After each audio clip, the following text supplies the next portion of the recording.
estava um encontro de Quita Sombre. Para Kiko, para sobre nós a logra nos meta. A meta principal de a noite estava para dar informação na nos comerciante na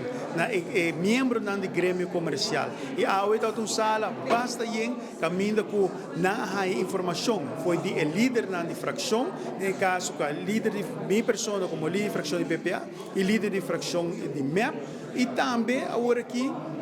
nós como líder na fração por arranhar pergunta foi de sala, foi de comerciante, não pergunta não al caso, pergunta não hobby profundo, crítico, caminho a pôr a nós em todo caso para o que trata parlamentar não por contestar a pergunta aqui. Banda de ser também outro meta que nós logra ganhar informação de forma de inquietude, preocupação, mas também sugerência não al caso importante foi de grêmio comercial, foi de comerciante aqui, que é membro de todo o grêmio aqui na Aruba, para nós ter mais informação, para dia de manhã, hora que nós toma uma decisão dentro do parlamento, nós toma essa aqui, bom informar. A nós ainda está na espera para nós ter reunião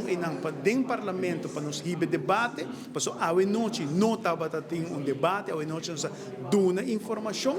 foi de nossa perspectiva, mas basado também riba Raad van Advies, Raad van State e o que tem ponido em lei, para dar informação, quita nos